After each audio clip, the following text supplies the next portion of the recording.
My life is on the line. You see, to understand my lines in me, you must glimpse at how I came to be. Love was mixed with 1 part black man, 1 part Asian. These 2 parts making me whole.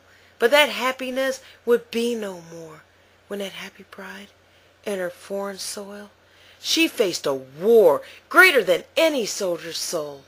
There was no love when an only son returned with precious gifts of a girl and boy whom he blessed with family namesakes, which to me was the greatest mistake.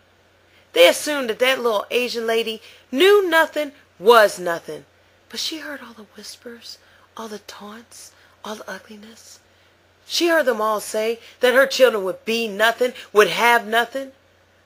But what I couldn't understand was how the oppressed could oppress, how the hated could hate, how a minority could represent the same that generations fought so hard to rise above.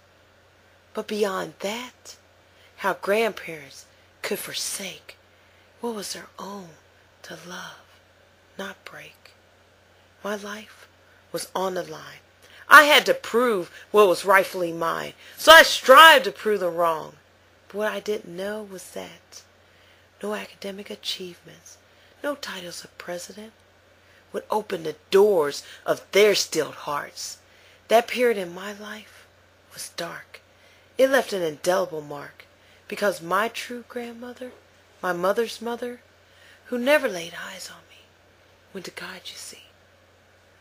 Now the honor of my selection was cheapened by cousin's remarks that I would have to give some in order to get some, that I didn't have what it takes to be a proud U.S. officer. To add more hurt to injury, to my grandparents, I gave an invitation to my graduation for them to witness how well their little girl excelled, hoping to lay aside all the pain inside. But they ran. So I broke bread with my true family and friends. Now the academy, I did graduate. An officer, I did make.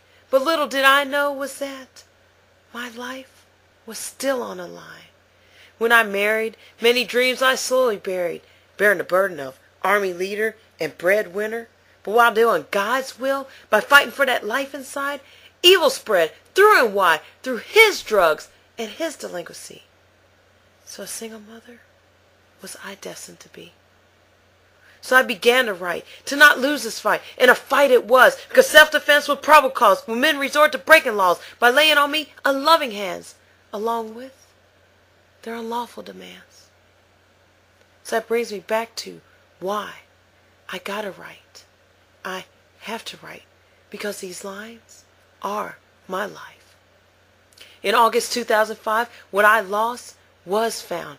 What I was no more. You see, my Creator opened my eyes and my heart to find and make a brand new start. The ink was all the tears that would cry no more. The paper was the memories of what would be no more. The words were weapons for fists that would defend no more. My Creator has this plan.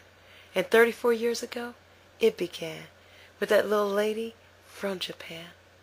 So when my words seem soft, but the message so deep, listen to the thoughts that I want heard. Listen to the burdens of my soul. But don't give me any sympathy, because this story is my life. I gotta write. I have to write, because these lines are my life.